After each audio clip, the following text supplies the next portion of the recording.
Hey folks, I'm here at the National Arboretum. You guys may have seen my video on the giant needle palm here, DC's largest probably. And if you haven't seen that, you guys can go check that out. That's definitely a lot bigger than these, but just wanted to share this with you because I've been seeing that other one many times. And these needle palms I actually only first discovered a couple months ago because I hadn't been on this. This is sort of like a side road on the edge of the Arboretum. There's actually a golf course right over there. And yeah, I was super pleased when I just found these other needle palms, beautiful needle palms, just growing by themselves here. And I've actually just been here for the past 5 to 10 minutes trying to rip out these weeds. You can see these weeds that just grow in at the base of the needle palm and like cover them basically. So yeah, don't let the weeds take over your palms. I need to rip out the English ivy on the other one if there's some way to do that. But yeah, thankfully these, I got most of these weeds out. But yeah, these are great palms and absolutely beautiful. You can see just how nice they are, doing so well here. They're completely bulletproof here, as I'm sure you guys know. This is zone 7A, 7B. They can absolutely take our coldest winters here. You can see this one just absolutely magnificent.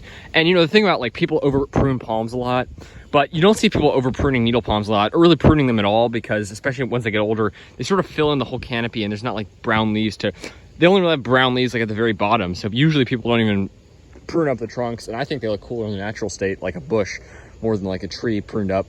So that's the cool thing, is that they're, I guess, kind of very rarely over pruned, because you don't really need to prune them at all. They just look nice, green, beautiful, incredibly exotic, and literally looks like something you come across in the jungle. And if you see them in their wild habitat, they sort of inhabit bald cypress swamps, sometimes a little bit drier loblolly pines forest, but usually pretty wet environments in bald cypress swamps. I've seen pictures of them in Georgia, sometimes in Florida, and all across the southernmost South Carolina, that area.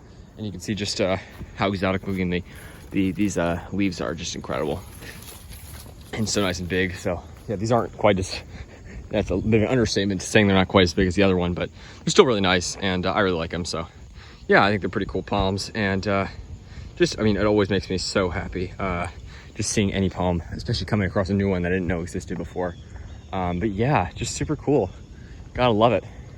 Longleaf pine. So they have like the state trees of every state, and if this state tree can't grow here, like I guess some of the palms, they'll substitute it in. But this one can grow here. Obviously, this is the Alabama state tree, the longleaf pine, Pinus palustris.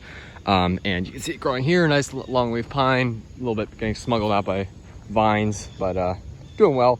And then here's the other needle palm. This one actually has a label on it. Look at this pyramid magnolia. That's an interesting deciduous magnolia. Again, very tropical looking, even the deciduous ones. But yeah, that's why I like these palms, because none of them are deciduous. They're all evergreen. They're absolutely beautiful. They got these nice, beautiful needle palms. They have this nice dark green foliage. People, sometimes people get them confused for dwarf palmetto in the colder climates, but they're very easily distinguishable. Huge petioles, trunks that are filled with needles that are sort of short and stubbyish.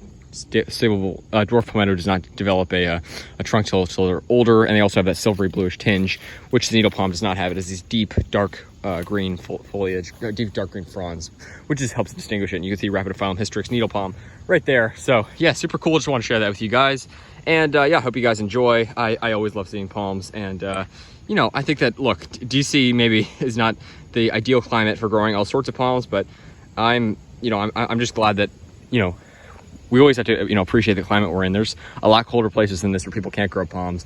And I'm just glad that we have palms that not only survive here, but thrive here. I mean, even in our cold winters. I mean, I'm just incredibly grateful, and that people actually have planted them in past generations so that we can appreciate them today. I mean, this is probably at least a 15, 20-year-old needle palm, at least, maybe 30 years old. If the other one's like getting close to 60 years old. So yeah, this is it's a nice needle palm, really nice ones, and yeah, just want to share that with you. So thanks for watching, folks. Stay tuned for more videos. Take care, and yeah, super cool. This is right here along the edge of the National Arboretum, and there's a golf course right over there, but sort of less traveled road away from the center of the Arboretum. It's a huge expansive property. It's a huge Arboretum, but really beautiful. And this is like the green, there's Rock Creek Park, which is like the natural heart of the city. That's like this huge nature park along Rock Creek, but this is sort of another one of the city's lungs. Beautiful green space right in the city. All right, have a good one. Take care, folks, and definitely come to National Arboretum if you're ever in Washington, D.C., or if you live in the area. If you're just visiting, it's a magnificent place. It's an incredible, has an incredible array of plants from around the world and lots of beautiful, beautiful palms. So have a good one. Take care, folks. Thanks for watching. And yeah, if you enjoyed like and subscribe, and I really appreciate that. And thank you all for your support, and it really means a lot. All right, enjoy the palms, folks.